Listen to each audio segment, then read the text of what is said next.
I was just sent this 2-piece set of gift baskets. I've already got this one all set up, and it is a beautiful gift basket display. I mean, you can put so much stuff in here, whether you're using it for a raffle or a gift or, I mean, anything. And it comes with a blank card, so you can customize whatever you want. Put that inside there and tuck it all in here. This will hold 10 pounds, so you can put a lot of stuff in there.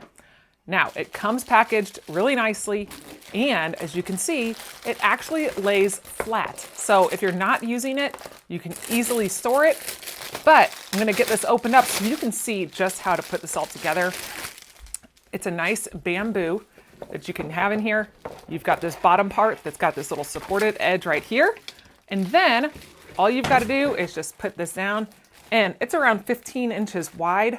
So it's a nice width. You got all of your about 6 or so inches on this side, but you've got a nice steady plate now at the bottom. You've got this nice little fluffy stuff to go on the bottom just to kind of make it all pretty.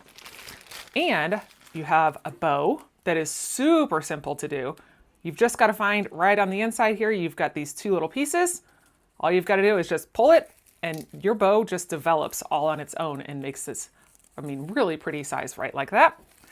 But after you get it all designed and pretty, you have this nice little cellophane bag that's clear, so you can see through it and see all of the things in there, which makes it great for a little carnival or, like I said, raffle or anything. Bringing something to a hospital. It's got a little handle on here so they can take it with them after they take it out of the bag. Like I said, whenever you're done, all you got to do is just simply pop up this little bamboo piece. Then you can fold it flat and have it ready to use again for another time.